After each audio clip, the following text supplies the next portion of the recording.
ایک امام و خطیب نے اذان سے پہلے اتنا پڑھا صرف الصلاۃ والسلام علیک یا رسول اللہ، الصلاۃ والسلام علیک یا حبیب اللہ، الصلاۃ والسلام علیک یا خاتم النبیین، اتنا پڑھا تو اس پر FIR کاٹی گئی کہ صلاۃ والسلام کیوں پڑھا۔ میں نے کہا لوگ یہ سوچ رہے ہیں تم درود و سلام ختم کر دو گے یا درود و سلام پڑھنے پر پابندیاں لگاؤ گے تو غلامان مصطفیٰ پیچھے ہٹ جائیں گے۔ میں نے کہا تمہاری سوچ ہے، ہماری تو نسلیں بھی صدقے یا رسول اللہ کہیں گی۔ ہم جب تک زندہ ہیں ہمارے خون کے آخری قطرے سے ندا آئے گی اور یہ آواز آئے گی کہ الصلاۃ والسلام علیک یا رسول اللہ۔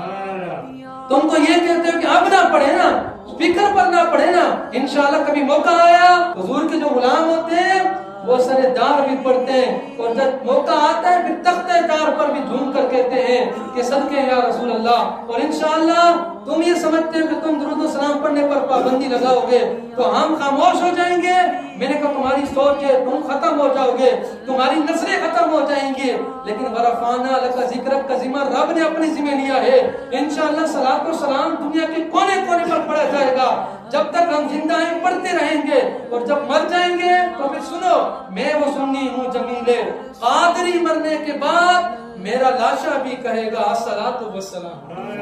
ہمارے زندہ ہیں تبھی تو صلاۃ والسلام پڑھ رہے ہیں، لیکن جب مر جائیں گے نا ہماری لاش پر بھی کھڑے ہو کر تم سنو گے تو انشاءاللہ ہماری لاشوں سے بھی یہی جواب آ رہا ہوگا الصلاۃ والسلام علیکم۔